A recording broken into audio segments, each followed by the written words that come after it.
नमस्कार दर्शक बंधु राग केदार को आपण को पुणी थे स्वागत। जितेबाला मु कहली जे फेरीवाला सरकार कारण 6 लाख कोटी टंकार मोनिटाइजेशन पाई देशर प्रमुख संपत्ति बिक्री होगा जाऊँगी एवं केंद्र सरकार मोदी सरकार चेष्टा करते जे ए देशर जो 70 वर्ष धरिक जो संपत्ति निर्माण होती बिकवाक जाऊँगी से भक्त मान कथाटा बहुत बाधिला। भक्त मान तो कथाटा बाधे और भक्त मैंने गोटे कथा जानती जे से गाड़ी गुलज करवा जानती ना भक्ति करवा जानती लगे जे जदि कहीं आलोचना करुच्ची सरकार को जदि कहीं आलोचना करुच्ची ताले से माने भावती जे एटा गोटे बड़ देशद्रोह हो गला। कारण से माने भावती जे देश तुलन में नेता हूँ बड़ नेता को आप प्रश्न करें ना। तो से को मु आरंभ गोटे प्रश्न करने को चाहूँगी जी कि आमर सर्वोच्च न्यायालय अन्यतम प्रमुख विचारपति जस्टिस चंद्रचूड़ आज गोटे कथा कहते जे सत्य पाई सब बेले आप सरकार उपर निर्भर करें ना। जदि वास्तव में आपन जड़े बुद्धिजीवी ताहले आपनकर दायित्व होउची प्रति मुहूर्त निरंतर आपण सरकार को प्रश्न पचारे सरकार भितर जदि किसी मिछ अच्छी तार पर्दाफाश करेंगे एवं निरंतर सरकार को आलोचना करेंगे। एटा होची गोटे नागरिकर गोटे बुद्धिमान नागरिकर एटा होची जातीय कर्तव्य। से जातीय कर्तव्य आम कर जदि भक्त मान को भल लगे न लगे से किसी कहबार ना। तेज भक्त मान जो गोटे बड़ अभियोग होची जे बिक्री है ना आपण कहते बिक्री होगी वास्तव में आम सरकार बिक्री करना लीज रे दिया मोनिटाइज कराई। बाबा ठीक कथा जिते बेले सरकारी दलील तैयारी हुए सरकारी दलील रे कहा जाए नहीं जे अमुक सरकारी संपत्ति बिक्री करागला सबु बेले से लीज शब्द ही व्यवहार करा जाए। कारण सरकार तो गोटे कस्टडी है ना, सरकार गोटे ट्रस्टी, सरकार इज नॉट द ओनर। गोटे गणतांत्रिक देश रे सरकार इज ए ट्रस्टी, सरकार ओनर नुहति तेणु से बिकी पारे ना, से लीज रे ही देवे। खणी तो लीज रे दिया जाए। जदि एतक साधारण ज्ञान नहीं ताहले आपण अर्थनीति विषय चर्चा कहीं कर सरकार कौन कहे जे आमे रास्ता बिकिदेलु, आमे रेलपथ बिक्रीदेलु, आमे ट्रेन बिक्री करदेलु, सरकार कहे नहीं। सरकार कहे आमे मोनिटाइज करुचु, आमे लीज रे दउछु, किंतु स्वामित्व आम नारे रहिबो, ओनरशिप आम नारे रहिबो। आज्ञा आपड़ जदि ओनरशिप हस्तांतर करदे कोर्ट कचेरी को मामला जीव। तेणु सेठी ओनरशिप हस्तांतर हे एका पारिबो नहीं। तेणु सरकार कहते आम लीज रे देबू, मोनिटाइज करूँ। तबे कौनटा मोनिटाइज करेंगे आपण बुझा पड़ुची जे अनेक लोग कहते जे मनमोहन सिंह सरकार समय मोनिटाइजेशन होता, डिसइन्वेस्टमेंट होता किए मना करुच्ची। एवं आपण को तो आम तो बारंबार कहूँ जे कांग्रेस सरकार रो जो अर्थनीति और बीजेपी सरकार रो अर्थनीति भितर विशेष किसी फरक नहीं। रादर मनमोहन सिंह स्वप्न को परवर्ती समय अटल बिहारी वाजपेयी एवं एवं नरेंद्र मोदी पूरण कर। तेणु अर्थनीति क्षेत्र में कांग्रेस एवं बीजेपी प्रायतः सामान नीति अनुसरण करती। किंतु आज ये जो कथाटा उठुची, आज आम बारंबार प्रश्नटा कहीं उठाऊँ जे आपण देशर संपत्ति बिक्री करुँच। यार एकमात्र कारण होची आगुरी कौन होता नहीं, जो कंपनी गुड़िक धरतु क्षति चलुची से सरकार तंकर अंशधन बिक्री करुले, डिसइन्वेस्टमेंट करुले। किंतु आजिर सरकार कौन करुच्ची, जो 6 लाख टंकार आप देखिए 6 लाख कोटी टंकार जो पाइपलाइन तैयारी होती मोनिटाइजेशन करने से प्राय 3.5 लाख कोटी टंका केवल जोगाजोग व्यवस्था ही सरकार आने को चाहूँगी। अर्थात देशर जो पूरा जोगाजोग व्यवस्था अच्छी 22% नेशनल हाईवे आपण लीज रे देवाक चाहते। अच्छा रास्ता कौन लीज रे आपण देबे? धरतु गोटे कंपनी को आपण लीज रे देवा बुझा पड़ुचे, आपण नालको सेल गेल रे आपण डिसइन्वेस्टमेंट कथा बुझा पड़ुचे। किंतु नेशनल हाईवे रु आपण कौन मोनिटाइजेशन करने को चाहते? प्रथम कथा होची नेशनल हाईवे सबू समय आपन को पैसा दौची। ଆପଣ ଯେତେବେଳେ ଗୋଟେ ରାଜରାସ୍ତା ତିଆରି କରୁଛନ୍ତି ସେଥିପାଇଁ ଆପଣ ଯେତେବେଳେ ମୁଁ ଗାଡ଼ି କିଣୁଛି ପଇସା ଦେଉଛି, ରୋଡ଼ ଟ୍ୟାକ୍ସ ଦେଉଛି, ଯେତେବେଳେ ପେଟ୍ରୋଲ କିଣୁଛି ମୁଁ ସେତେବେଳେ ରୋଡ଼ ସେସ୍ ଦେଉଛି, ଯେତେବେଳେ ରାସ୍ତାରେ ଯାଉଛି ସେତେବେଳେ ବିଭିନ୍ନ ଟୋଲ୍ରେ ବିଭିନ୍ନ ନାକାରେ ଆପଣ ମୋଠୁ ପଇସା ନେଉଛନ୍ତି। ଯଦି ରାସ୍ତା କଡ଼ରେ କିଏ କେଉଁଠି ଦୋକାନ କରୁଛି ତାଠୁ ବି ଦରକାର ପଡ଼ିଲେ ପଇସା ନିଆହେଉଛି। ଆଉ କ'ଣ ମନିଟାଇଜେସନ୍ ଆପଣଙ୍କ ଦରକାର? ये जो कंपनी मैंने नेबे रास्ता कौन करेंगे से मैंने रास्ता तैयारी होती रास्तार मेंटेनेंस करेंगे, रास्तार जो मेंटेनेंस करेंगे कहीं करेंगे कौ उद्देश्य करेंगे? एणिकी मु रास्ता पाई केते थाक पैसा देवी, केते थाक टिकस देवी, गाड़ी किणला बेले देवी, पेट्रोल किणला बेले देवी, रास्तार गला बेले देवी। एबे जो आप कंपनी मान को देदेवे प्रति 50 किलोमीटर पैसा दे दी चली मु एवं तापरे नाका गेट रे पैसा जो बढ़, टोल गेट जो बढ़, गाड़ी भड़ा बढ़, आपण सीधा सड़क मो पकेट उपरे आपण नजर रखिंट। साधारण लोकठू कंपनी पैसा नेब और कंपनी रो किछि अंश पाइक आप खुशी। आपण रेलपथ को मोनेटाइज करने को चेष्टा कर। ब्रिटिश सरकार समय शह शह वर्ष धरिकी पृथ्वीर सबुठू बड़ पब्लिक ट्रांसपोर्ट नेटवर्क होची भारतीय रेलवाई। भारतीय रेलवाई जो प्रभाव गोटे समय एमती थिला जे रेलवाई गोटे अलग बजेट आसूला विधानसभा आप बंद करदे, लोकसभा गोटे अलग बजेट आसूला रेलवाई बंद हो गला, अर्थ विभाग सहित मिसई दिगला। एबे आस्ते आस्ते ट्रेन बिक्री होची, ट्रेन बिक्री हवा सहित रेलपथ बिक्री होची। रेलपथटा कहा बापार संपत्ति, रास्ताटा कहा बापार संपत्ति? जे आपण जदि गोटे कारखाना बिक्री करछंती सेठी बुझा पड़ुची जे ठीक अच्छी कारखाना लाभ करुची कि क्षति करुची, किंतु रास्ता रास्ता होची मोर चलीबार अधिकार को आपण बिकुचंती, मोर यात्रा करिबार अधिकार को आपण घरोईकरण करुचंती। Can you do that? जदि एतक सामान्य ज्ञान नहीं, जदि साधारण भाव में एतक बुझा पड़ूना, लोक जदि भावुंट जे रास्ता रू भी मोनिटाइज करा जाए, रास्ता आज्ञा मोनिटाइज होकर अच्छी, अधिक कौन मोनिटाइज आपन करेंगे?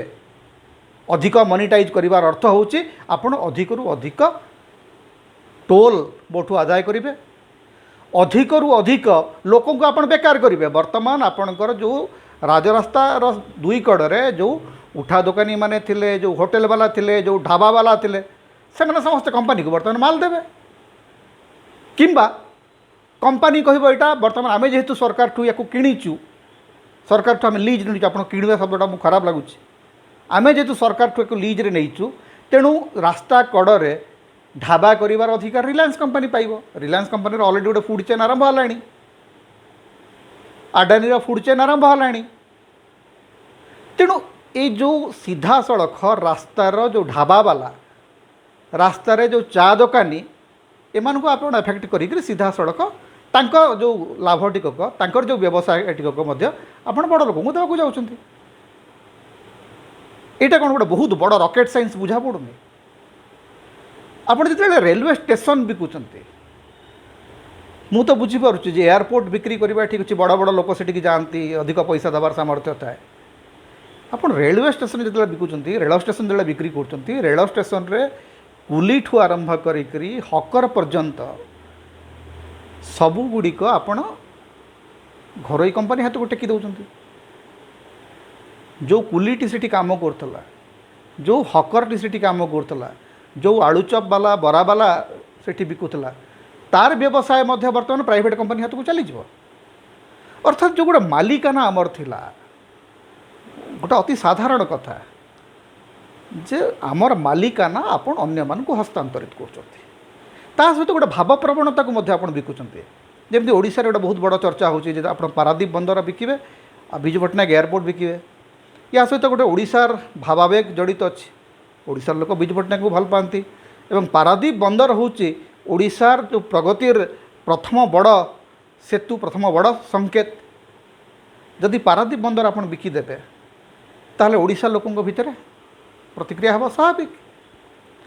आपणकर मन थी जिते शिवाजी इंटरनेशनल एयरपोर्ट रे अडानी एयरपोर्ट लिखाला से शिवसेनार कर्मी मैंने आसिक भंगारुजा कले। काली जदि विजु पट्टनायक एयरपोर्ट को सेमती अडानी कि अंबानी एयरपोर्ट बोलिक किए लिख लोकों मन में स्वाभाविक भाव में क्षोभ प्रकाश पाइब।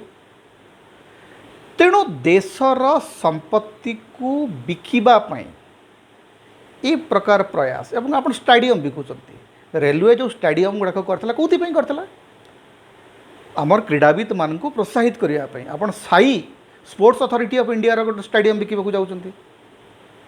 आपण आमर जो टेलीफोन टावर बिक्री करने को जाऊँच। टेलीफोन टावर जियो कहीं तैयारी करना सी बीएसएनएल उपर कहीं आगे पकड़ वोडाफोन कहीं बीएसएनएल टावर रे काम चलेब। आम पैसा मोर एबी भी मन अच्छी जिते बड़े 90 दशक प्रति 4 सेकेंड एसटीडी आम टंके 20 पैसा दौलू से एते अधिक पैसा भारतीय नियाही से पैसा रे जो संपत्ति तैयारी होता से संपत्ति को आपण आज प्राइवेट कंपनी मान को देकरी छाती हाथ देकरी कहते जे आपण मोनिटाइज करुचंती एवं ताकू ए देशर भक्त माने छाती बाड़ेक कहते। भक्त मान जुक्ति देखले तो बड़ा आश्चर्य लगुच।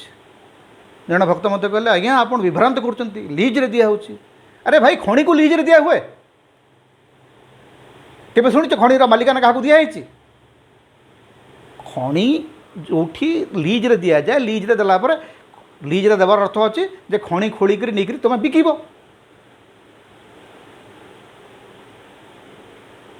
आउ जन भक्त कहले मनमोहन सिंह सरकार तो एत कथा बिकुले आप किसी कही ना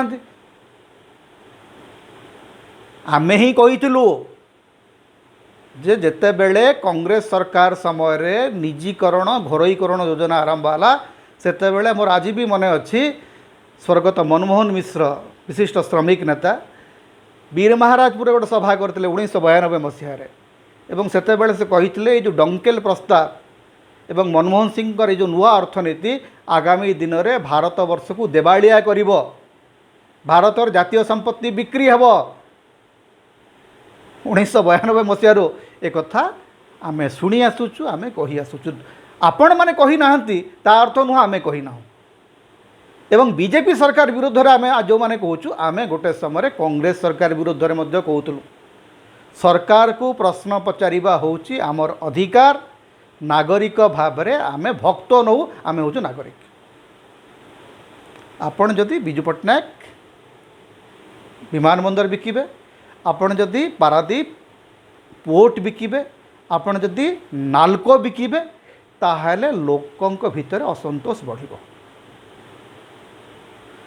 कारण यह सहित लोकंकर अस्मिता कोठी ना कोठी जड़ित होकर अच्छी। नवकृष्ण चौधरी विजु पट्टनायक स्मृति यहाँ सहित जड़ित होकर अच्छी। पंडित जवाहरलाल नेहरू स्मृति यहाँ सहित जड़ित होकर अच्छी। तेणु स्मृति बिकंतु नाही संपत्ति बिकंतु नाही देशर भावावेग को बिकंतु नाही। आपण आज अछंती काली नथिबे। गणतंत्र रे कौन सी सरकार चिरस्थायी नुह। नरेंद्र मोदी मध्य चिरस्थायी नुहंती। भारतीय जनता पार्टी मध्य चिरस्थायी नुह। 5 वर्ष पर हुए तो आउ कहार नुआ सरकार थिबो।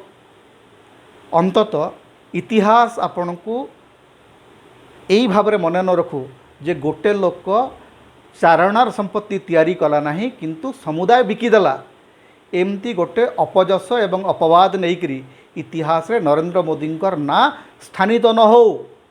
जदि आप नरेंद्र मोदी भक्त तांकर जदि आपण जदि तांको पूजा करचंती तांको कुहंतु तांको निवेदन करंतु जे ए देशर जातीय संपत्ति को बिकिबा बंद करंतु। ए देशर जातीय संपत्ति नरेंद्र मोदी व्यक्तिगत संपत्ति नुह कि भारतीय जनता पार्टी व्यक्तिगत संपत्ति नुह। रास्ता बिकिबार अधिकार आपणकर नहीं। पुणी थे मुझे कहूँ मुझे जानी शुणी आज आउ थे कहूँ जे एटा को बिकिबार अधिकार आपणकर नहीं। जातीय संपत्ति को लीज देबार बिकिबार मोनिटाइजेशन करिबार अधिकार घरोईकरण करिबार अधिकार आपणकर नहीं। आपण जदि घरोईकरण करने को चाहते पुंजी विनियोग बहुत क्षेत्र बाकी अच्छे बहुत क्षेत्र पड़ी आप अर्थनीति चलई पारना आप अर्थनीति संपर्क में आपणकर जो दृष्टिकोण सेटा हूँ गोटे मायोपिक गोटे अंध दृष्टिकोण। तेणु आपण ये जो भूल करुँच क्षांत रुहतु, नचेत गोटे समय लोक आपण को ही कहे जे ये हूँ से लोक जी मो देशर संपत्ति बिकिदेला, मोर देश बिकिदेला। आउ ये दिन कविता पढ़ुला, मैं देश नहीं बेचने दूंगा। भारतर इतिहास रे मैं देश नहीं बेचने दूंगा बोलिकी कहीकि लोक भोट पाई प्रधानमंत्री देश बिक्री करिथिबा प्रधानमंत्री अपवाद नहीं न जातु। एटा तांकर भक्त मैंने बुझातु। एटा आमर निवेदन।